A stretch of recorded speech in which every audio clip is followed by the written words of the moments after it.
Today I'm in the West Village, Greenwich Village. We call it the West Village in the East Village, but this is basically what is known as Greenwich Village. And today I'm going to talk about this book, A Well-Trained Wife by Tia Levings.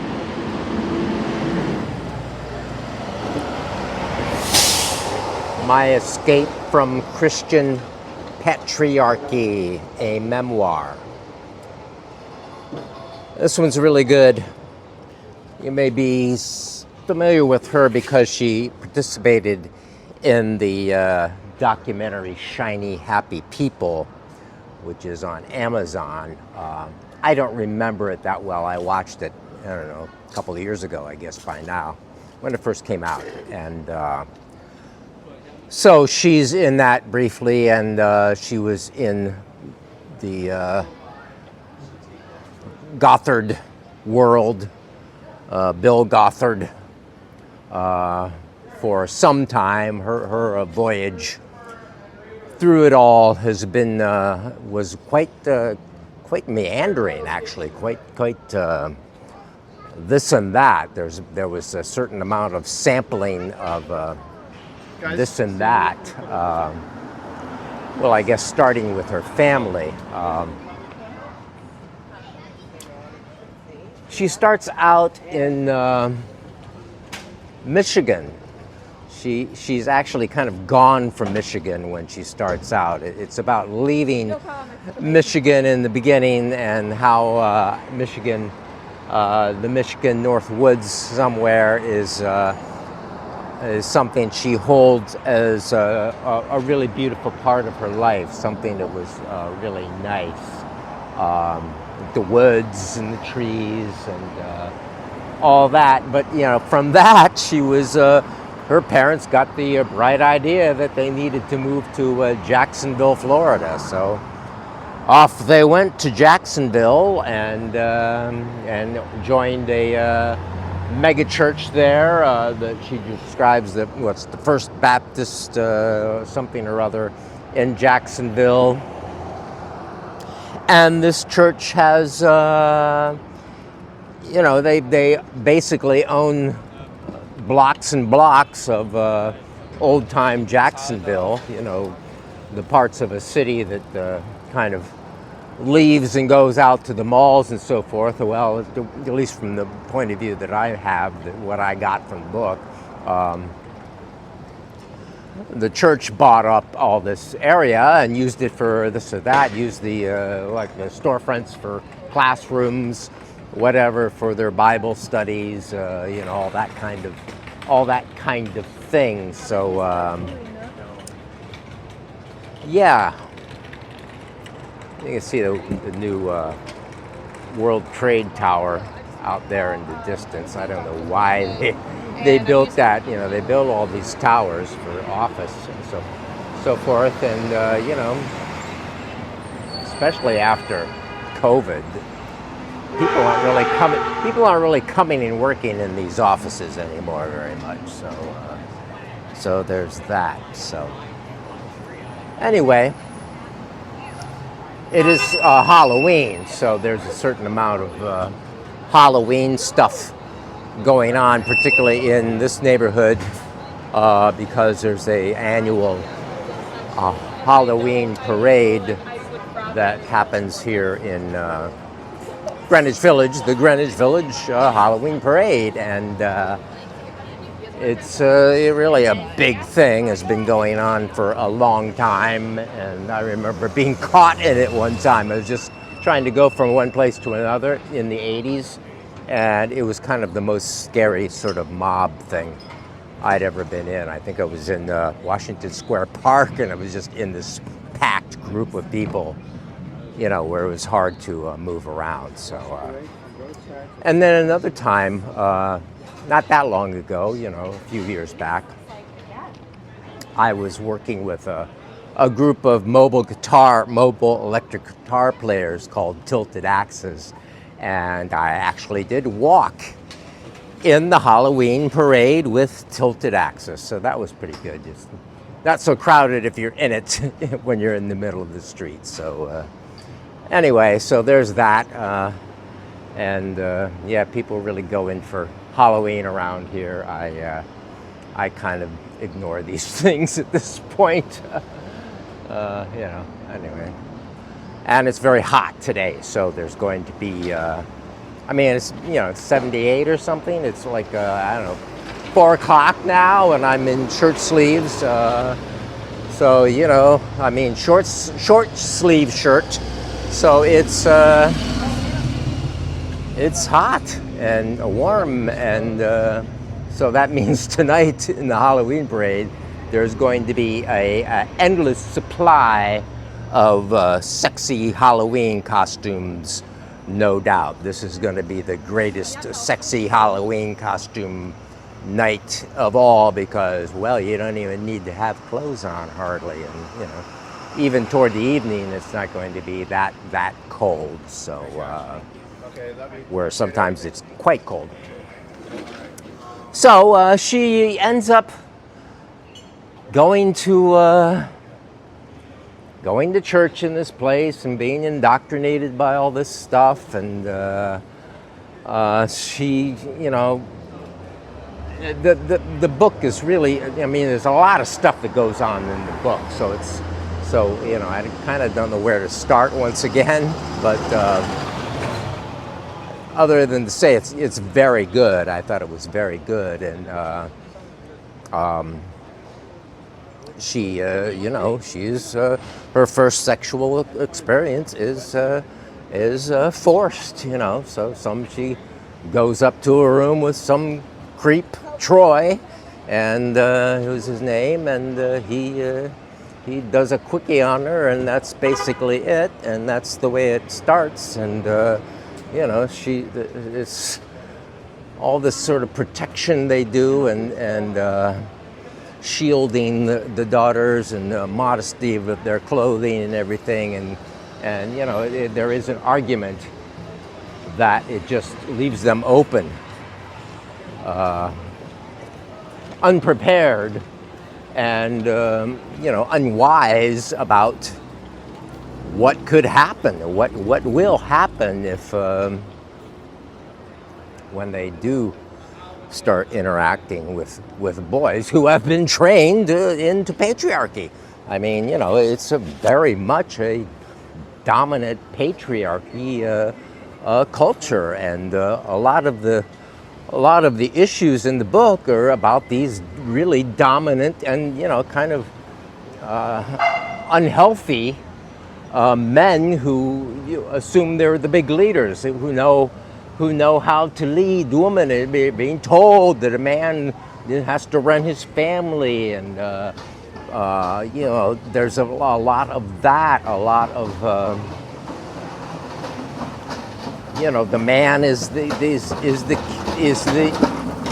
king of his house, and you know, and that he's the one that talks to the preacher, who then talks to God, and who, you know, it's just this whole line of you know, assuming and claiming that they are getting all this instruction from God, and their behavior is sanctioned by the highest of all possible authorities, you know, God. So in the West Village, there's a lot of these little places behind buildings, and so let's walk in here till I get kicked out, okay? So this is some kind of nice little garden for, I don't know, somebody's house or apartment building or something. Yeah, there's some people over here. So it's nice. Yeah, so, you know, we all don't live in difficult places.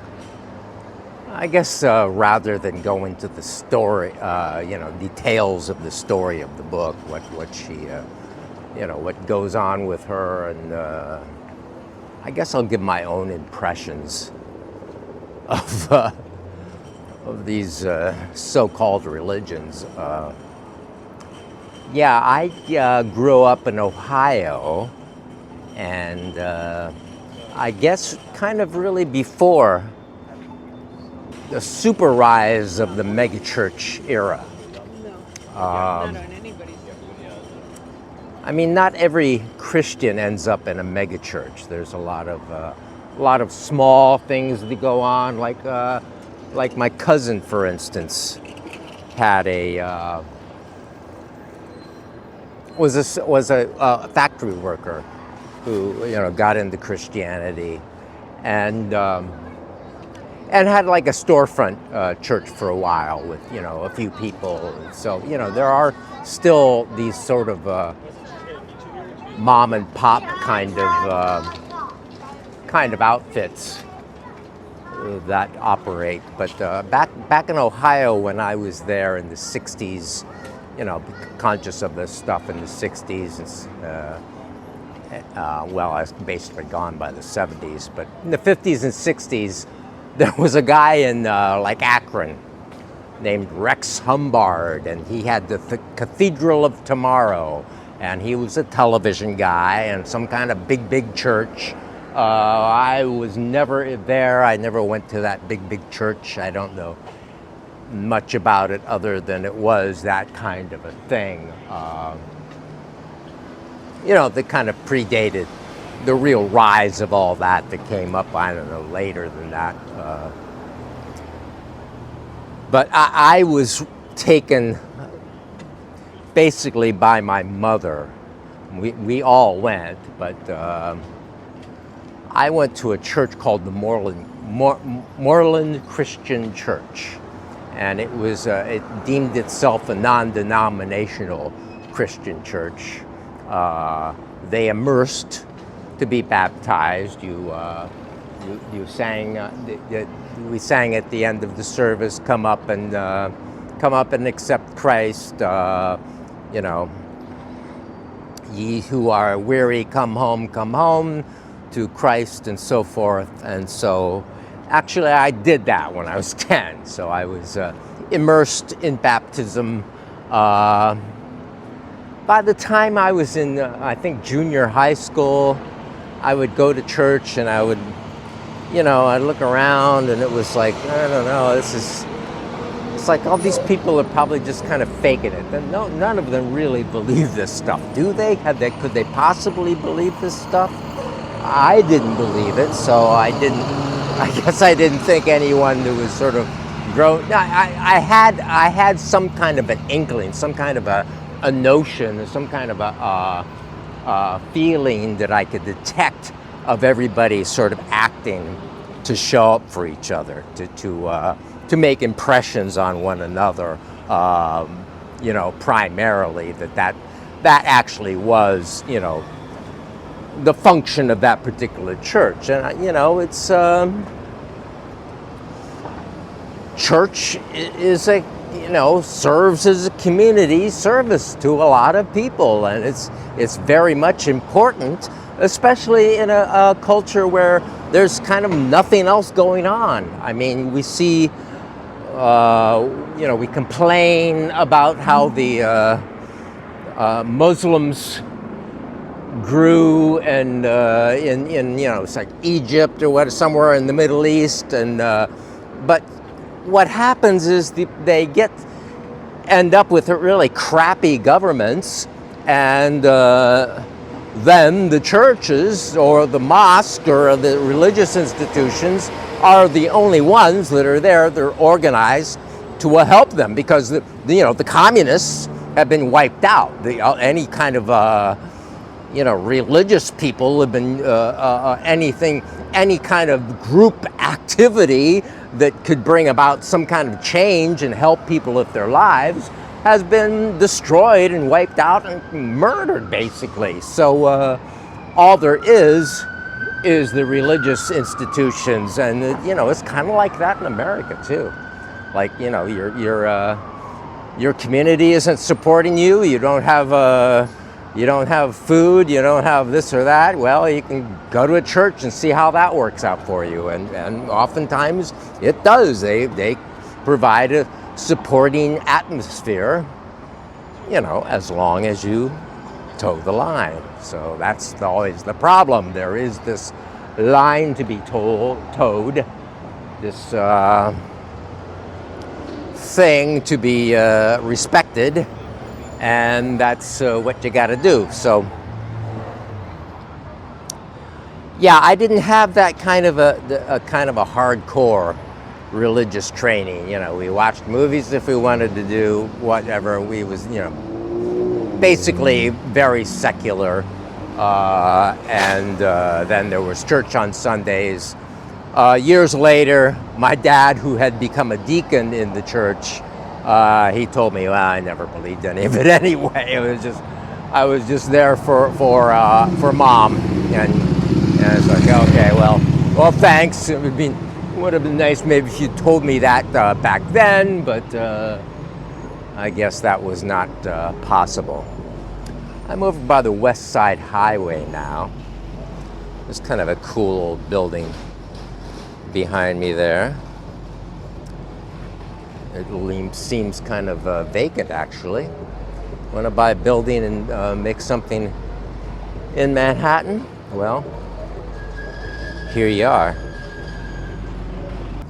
Right now on the west side of Manhattan, there's these piers on the river. This is where I am now, one of these piers that are kind of like park space that have been fixed up in the past few years. That pier across there that look like the building with the boats by it is Pier 40, and I used to work there.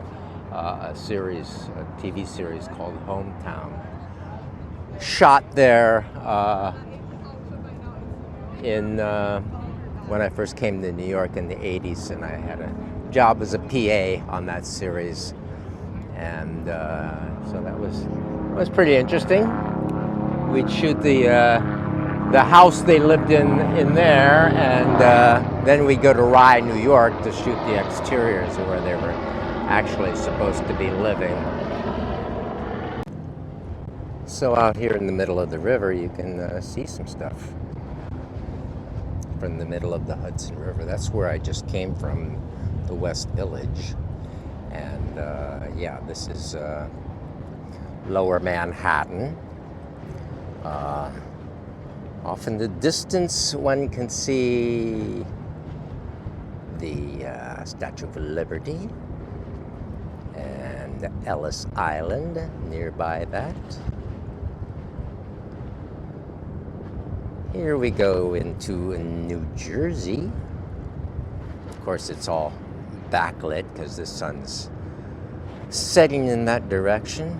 So, just to get your bearings as to where you are here. This is the beautiful Hudson River. And people fish in the Hudson River. There's somebody set up over there. There's more Manhattan Upper. See that building with the thing on it there? That's what, 30, it's like 33rd Street, something like that. So, yeah. She talks a good deal about the horrible indoctrination that they go through, these Christian kids.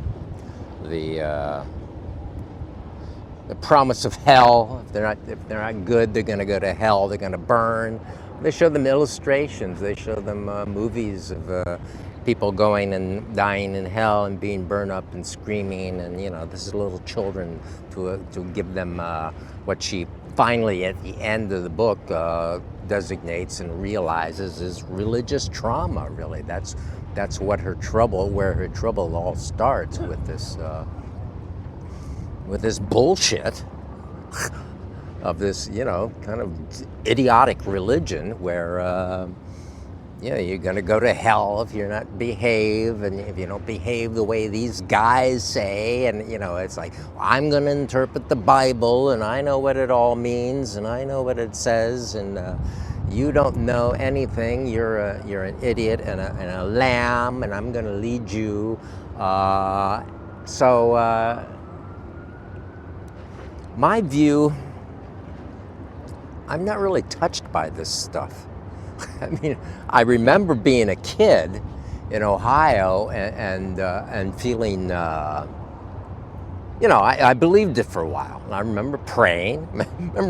For stupid things, basically. I hope I have better grades. I hope I'm not in trouble for not doing my homework when I go into school tomorrow. Things like that. Basically to avoid getting in shit. That's why I would pray. But it's now it's like I'm not like I'm not even anti. I mean, I don't care. It's just stupid and irrelevant to me personally. It doesn't affect me at all. I'm not a reactionary Satanist to the God people or anything like that. That's the same side of the same coin, as far as I'm concerned. And I'm not impressed by any of that stuff enough to buy into it at all. So yeah. So that's where I'm at. But she was an innocent kid, a girl. I'm getting my bag. And wanting to be good, instructed to be good, and wanting to be good. People want to be good. People want to be good to their parents. They want to be good to their school, and ultimately it all hits the fan for her when she, there's a nice sunset shot. We'll just do this for a while. It all hits the fan for her when she gets married, and we're in the Quiverful area here. So right away she has 5 children. One of them is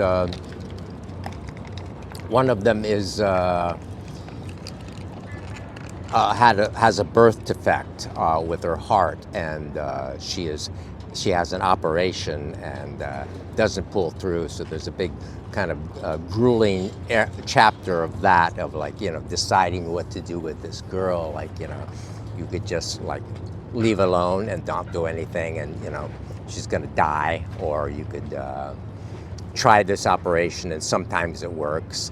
Or I don't remember what the third option is. There were three options, but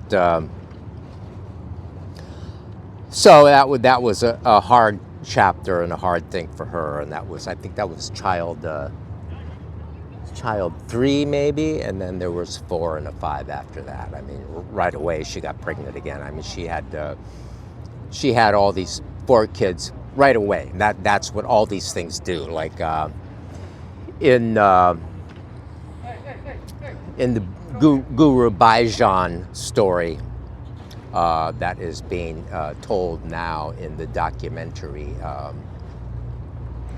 Breath of Fire on Max, the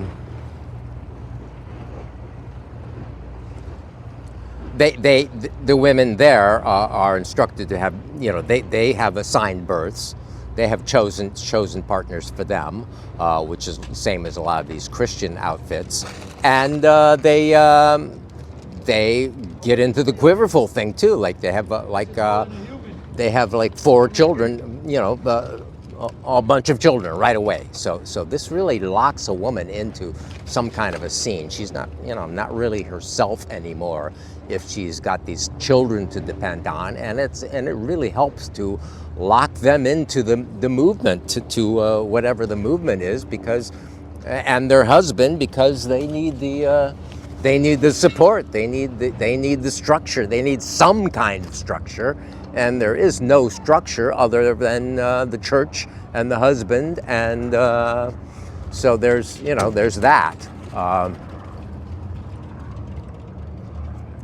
So she does get married to this guy, and it turns out that he's basically kind of alcoholic the whole time. He's and she doesn't really get that. She notices how he smells funny, you know, and the funny smell ends up being that he's been getting drunk. So and that escalates.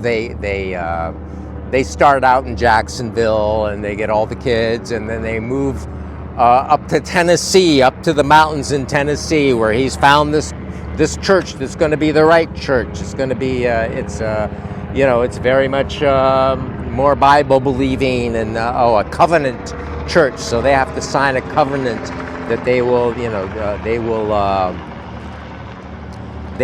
do what the church says, and they will, or they're going to get excommunicated, and which of course ultimately ends up happening. But it's this situation where people go in. Oh, the husband thinks, oh yeah, we're going to go to Tennessee, and we're going to be self-sustaining. There's this sort of survivalist angle to some of these people, where they're going to be self-sustaining and grow their own food and things like that. Of course, that doesn't work out. What happens is she's up in these mountains in kind of isolated situation with this jerk, and so it's a really good book. One of the better of the genre of cults, and I've read a lot of them, as I said, and a lot of these things are quite similar in their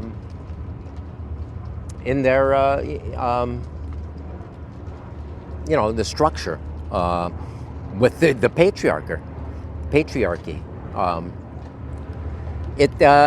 One thing this book did do to me, to kick in with me, is it had me think about how I've been locked in patriarchal structures myself, and how it's very hard to live. At least in my generation. I mean, I'm from a world where a wife could not get her own credit card until 1975, and things like that. I mean,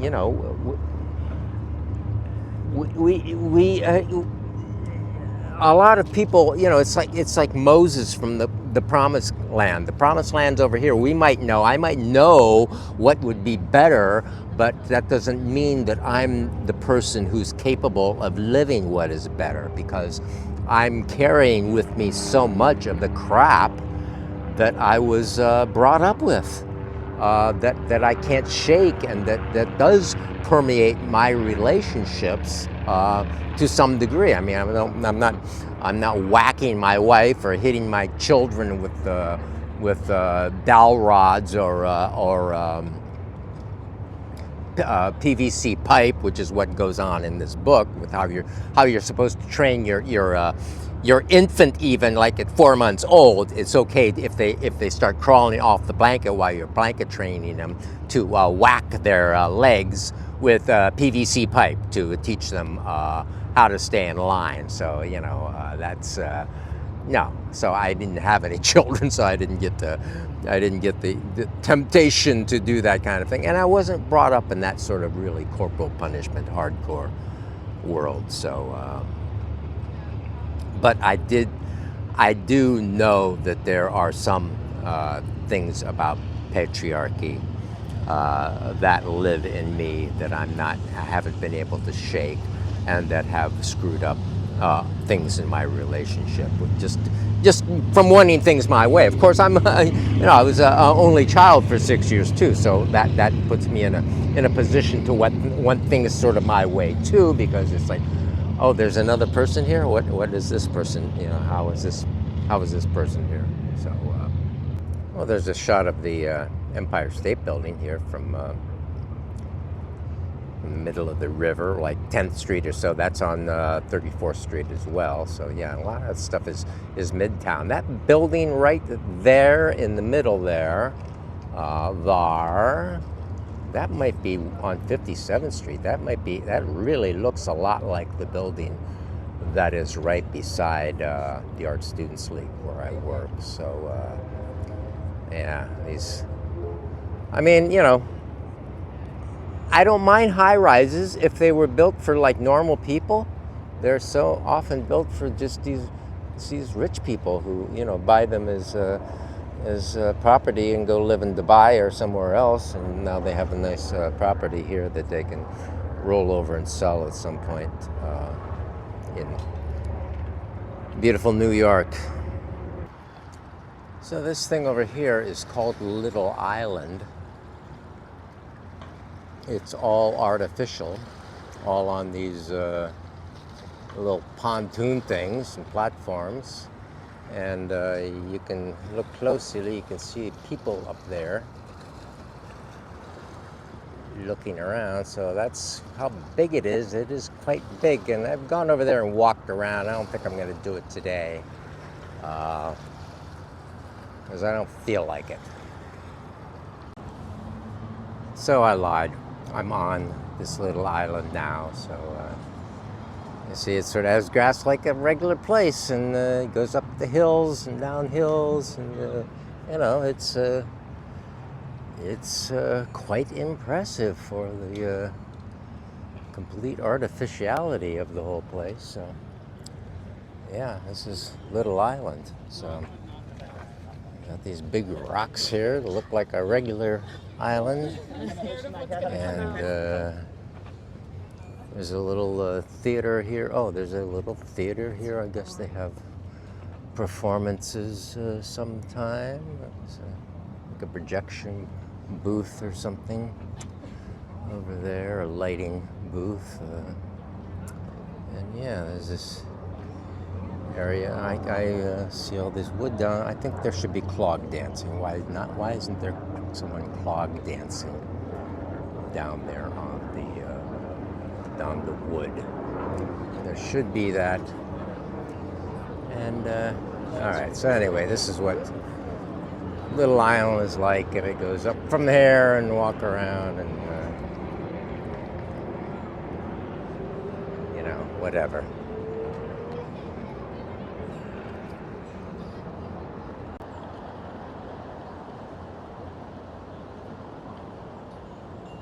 The big gray building out there is the new Whitney Museum, art museum, which I've never been to. So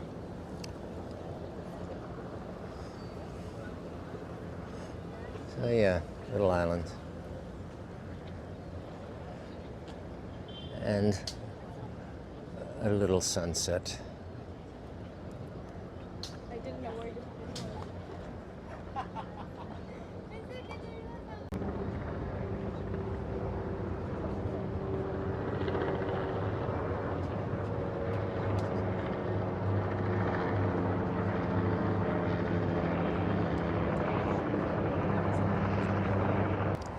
In the book, she has a second marriage, and the whole setup with that, you know, she talks about him as Cary Grant, so she sees him as this suave, you know, guy. So right away, I knew this is not going to end well. This is you know, it's kind of quickly after her divorce. And this is while she leaves the hardcore fundamentalist thing and gets involved with Eastern Orthodox stuff, which, you know, I didn't go really deeply into it, but, you know, I have the impression that that's a little bit more mystical, you know, more less crazy than. And I guess I figure that it's sort of more the roots of what I could be from, because I have my great-grandparents. One of the sets of my great-grandparents were from Serbia, and they were Eastern Orthodox. So when I went to my grandmother's house, she would have she would have Eastern Orthodox calendars and things around with the, sort of, to me, kind of strange icons of, kinds of paintings that, to me, I think are really beautiful now. They're like the sort of, lack of perspective, flat, all the gold and everything. Actually, there's a church on Second Street, Eastern Orthodox Church in 2nd Street in Manhattan, that teaches icon painting like that. So that's kind of cool. We're having a sunset over there in New Jersey. The ending of this really, really very nice day. So maybe I'll take another shot of the sunset before I put the sunset on this video. See, what's going on here is that, I feel kind of inadequate in my videos here. Not really up to it. I mean, talking about these things. And I think I'm using New York to make something attractive. If I don't have something interesting to say, at least the location maybe is exotic to some people who are watching them out there in the world, out there where you are in your little world. The sky looks really nice. So I appreciate you watching, and I'm almost getting enough subscriptions that I can maybe try to get monetized if I want to do that. I don't know if that's a good idea for me or not, but anyway, it'd be cool if I had more subscriptions. Toward the end of the book, she talks about Christian nationalism and how these people are all locked out into this political thing, all organized into a political thing. And once again, see, this is the structure that supports them. This is what and it works. I mean, they're if their people are kind of just out there, they're dealing with secular culture and money and all these things that are troubling in themselves in certain ways. The church provides a way, and then we want to have a church-like nation. So and frankly, I think they're going to win because as I said, these are the people who are organized, and the organized people are the ones that win the day because they can bring votes out or bring people into the streets or whatever they need to do. And where maybe trade unionism and American Communist Party stuff and whatever brought in the New Deal, as a protection of capitalism itself. We don't have that now, and we have this sort of there's sort of what mainstream culture is battling the right wing now. It's like the sort of mealy-mouthed liberals against the right wing, the CNBC against Fox, and it's like, the corporate structure is not going to save us either, and they just sell us what we want. I mean, it's funny how the Christians go on about how liberal culture is, and how it's all run by the liberals, and they're trying to change what we think and all that. But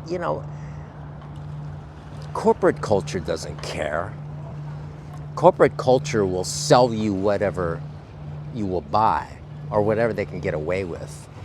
Yeah, their movies are sleazy and violent and horrible and exploitive and have horrible sex roles, whatever. But that's what people buy. That's what people sell, and that's not what necessarily is people on the left are all about. it's all about capitalism and an angle, a side of capitalism that's speaking its voice. This is the corporate state speaking its voice through, this liberal, sort of liberal media that is only liberal because people are still buying it. So I think that's about all I'm going to do now, and probably walk back to my little home.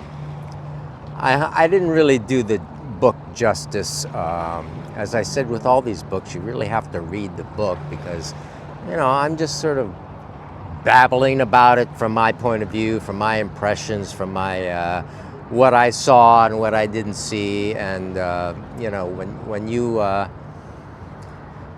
when you read it for yourself, it'll open up in the way that you need to see it. So that's Tia Leving, and a well-trained wife.